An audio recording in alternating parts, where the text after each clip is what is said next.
எல்லாருக்கும் வணக்கம்.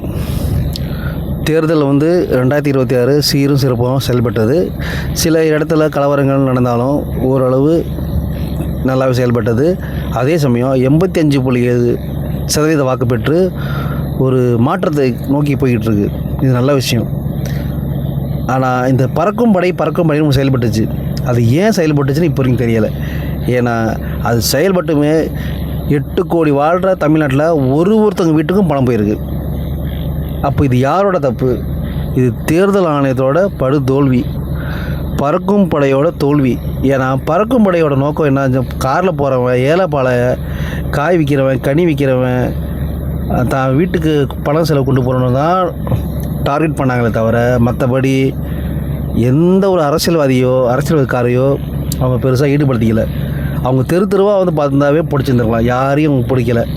ஏன்னா கட்சி நடத்துகிறவங்களுக்கு தெரியும் எப்போ பறக்கும் படை செயல்படுங்கிறதுனால அவங்கெல்லாம் இந்த ஒரு வருஷத்துக்கு முன்னாடியே அந்த பணத்தை கொண்டு போய் எங்கே வைக்கணுமோ அங்கே வச்சுருப்பாங்க. அதெல்லாம் நல்லாவே தெரியும் அவங்களுக்கும். இது தேர்தல் ஆணையத்துக்கு நல்லா தெரியும். எனக்கு என்னென்னா, தேர்தல் ஆணையத்துக்கு அவங்கள பிடிக்கக்கூடாதுங்கிறது தான் நோக்கமானு நினைக்கிறேன். இது தொடருது. ஆண்டு காலமாக இதையே தொடர்ந்துக்கிட்டு இருக்குது. இது எப்போ தான் மாற்றம் வரும் தெரியல.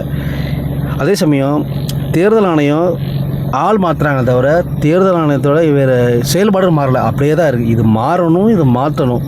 பறக்கும் படையில் வருங்கால தேர்தல்களில் தேவையில்லாத தேடல்களை விட்டுட்டு தேவையாக தேடணும்.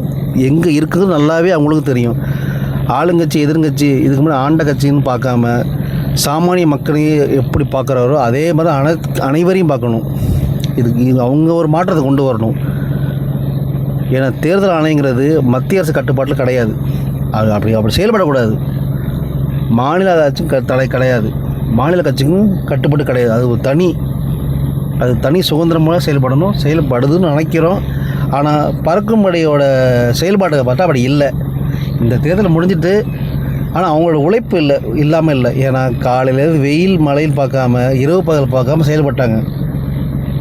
சின்ன வயசு பசங்கள்லாம் செயல்பட்டாங்க. அதில் எந்த ஒரு மாற்று கருத்தும் இல்லை. ஆனால் அவ்வளோ செயல்பட்டும் அவங்க செயல் எந்த பயனும் இல்லை.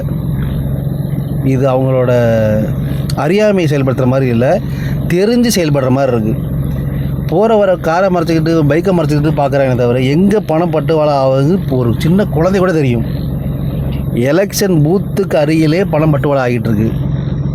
அப்படி இருந்தும் அவங்களால இன்னும் செயல்படுத்த முடியலன்னா இது தேர்தல் ஆணையத்தோட முக்கிய படுதோல்வி. இதுக்கப்புறம் மாறணும். வருங்காலங்களில் அடுத்த வர நாடாளுமன்ற தேர்தலில், அதுக்கப்புறம் சட்டமன்ற தேர்தலில் இப்படி மாற்றம் கொண்டு வரணும். மக்கள் கொஞ்சம் கொஞ்சமாக மாற ஆரம்பிச்சிட்டாங்க. அடுத்த கட்டத்தை நோக்கி போக ஆரம்பிச்சிட்டாங்க. ஏன்னா இது வரைக்கும் தமிழக தேர்தலில் 77% தான் அதிகப்படியான வாக்கு. இந்த தடவை 85 தாண்டி போயிருக்கு. அது மட்டும் இல்லாமல் சில பேர் கிட்டத்தட்ட 2-3% பேருந்துகள் இல்லாமல் தன்னோட வாக்கு செலுத்த முடியாமல் வேதனையில் இருக்காங்க. அந்தளவுக்கு மக்கள் மனசில் ஒரு ஆர்வம் ஏற்பட்டிருக்கு. இதை தேர்தல் ஆணையம் சிந்தித்து செயல்படுத்தணும். நன்றி, வணக்கம்.